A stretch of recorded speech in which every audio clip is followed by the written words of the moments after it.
Hello everyone, আসসালামু আলাইকুম। Welcome to Pinki chef table.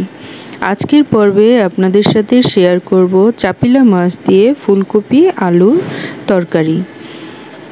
সবার বাসায় তো কম বেশ সবাই ভালো রান্না করতে পারে।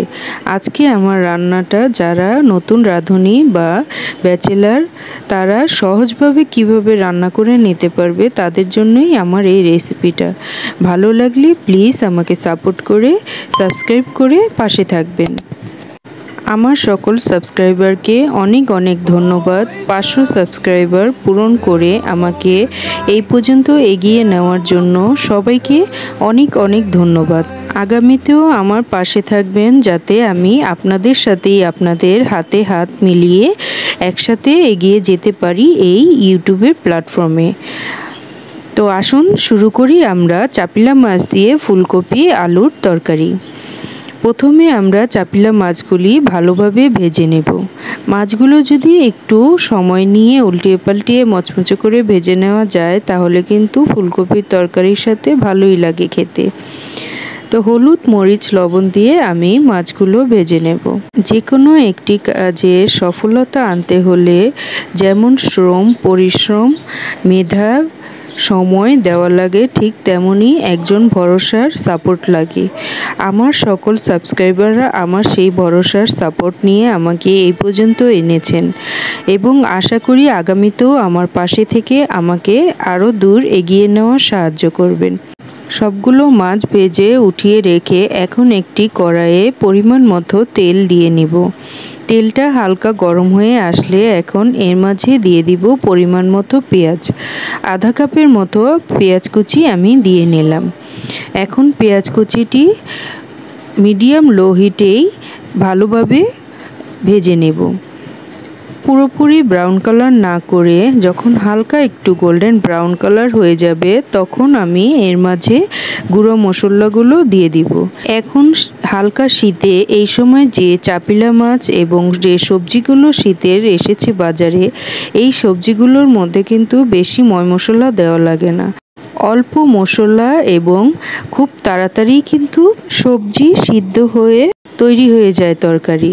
তো আমরা এখানে খুব সাধারণ মশলা দিয়েই এই মজাদার ফুলকপির তরকারিটা রান্না করব, যাতে করে শীতের সবজির যে স্বাদ সেটা সম্পূর্ণ অটুট থাকে তরকারিতে।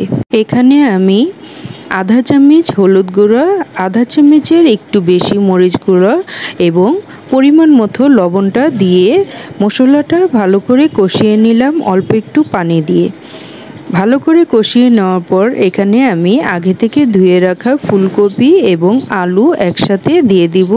মশলার সাথে সবজিগুলো ভালো করে কষিয়ে নিব মিডিয়াম লো হিটে। আমার এখানে এক্সট্রা আর কোনো পানি দেয়া লাগবে না। এখানে অল্প আঁচেই আমি মশলাটার সাথে সবজিগুলো কষিয়ে নিব ঢেকে। তরকারিটা ঢেকে 2-3 বার নাড়াচাড়া দিয়েছি এর মাঝে। ঢেকে আমার সবজিগুলো সম্পূর্ণভাবে সিদ্ধ হয়ে গিয়েছে। এখন এর মধ্যে আমি ভেজে রাখা চাপিলা মাছগুলো উপর দিয়ে দিব।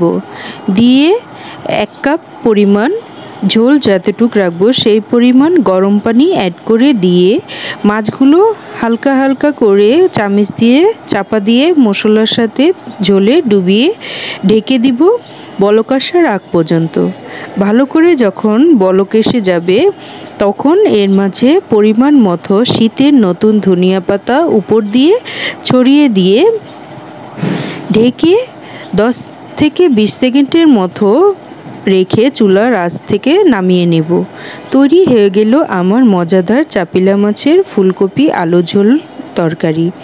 এভাবে সাধারণ মশলাতেই, একদম অল্প মশলাতেই দেখুন আমি কতটা মজাদার আর লোভনীয় করে রান্না করেছি। একবার এভাবে তৈরি করে দেখবেন। শীতের সবজির যে অরিজিনাল যে স্বাদটা সেটা সম্পূর্ণ এভাবে রান্না করলেই পাওয়া যায়। অতিরিক্ত মশলাতে কিন্তু সবজির এবং মাছের অরিজিনাল যে ঘ্রাণটা সেটা কিন্তু ঢেকে যায়।